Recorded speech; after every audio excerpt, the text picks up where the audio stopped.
Every time my driver took me to work, he brought his girlfriend along. Since it was on the way, I never said anything about it. Until one day, I opened the car door and found a note stuck to my seat in the back. Freeloaders not allowed in this car. I peeled the note off and turned to the driver. What is this? His girlfriend was sitting in the passenger seat, glaring at me with open contempt. Can't you read? Every single day you mooch a ride off my boyfriend. Have you no shame? If you can't afford a cab, stay home. God, I can't stand leeches like you. I stared at her, completely baffled. The driver rushed over to my side and whispered his explanation. Miss Pruitt, my girlfriend doesn't know I'm a chauffeur. She's the jealous type. The note is just her way of showing she cares about me. He paused, then added, also, she's not comfortable sharing a car with you. Let me drop her off first, and then I'll come back for you. Before I could respond, he climbed behind the wheel of my car and drove off. I stood on the curb, watching the taillights disappear. Then I calmly pulled out my phone and dialed 911. Hello? A man and a woman just took my car without permission. I'd like to report a theft. Never in my life had I imagined that as the CEO of a publicly traded company, someone would look me in the eye and call me a freeloader, and the car they drove off in was mine. 20 minutes after the call, a squad car pulled up in front of me.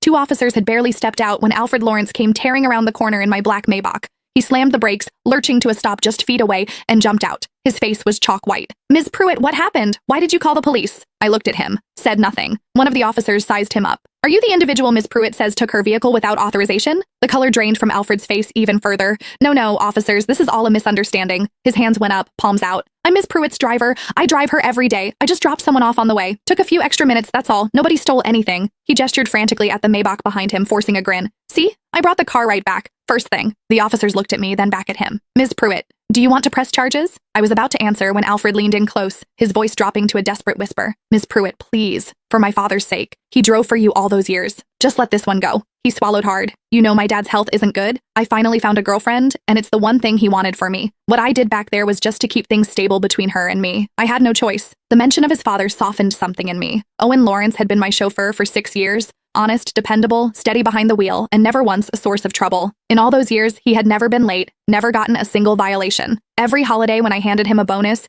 he'd try to wave it off for a solid 5 minutes before finally accepting. 3 months ago, Owen was diagnosed with a lung condition that required long-term rest. He had no choice but to resign. On his last day, he stood in my office, rough hands twisting together, clearly wanting to say something, but unable to get the words out. Finally, face flushed with embarrassment,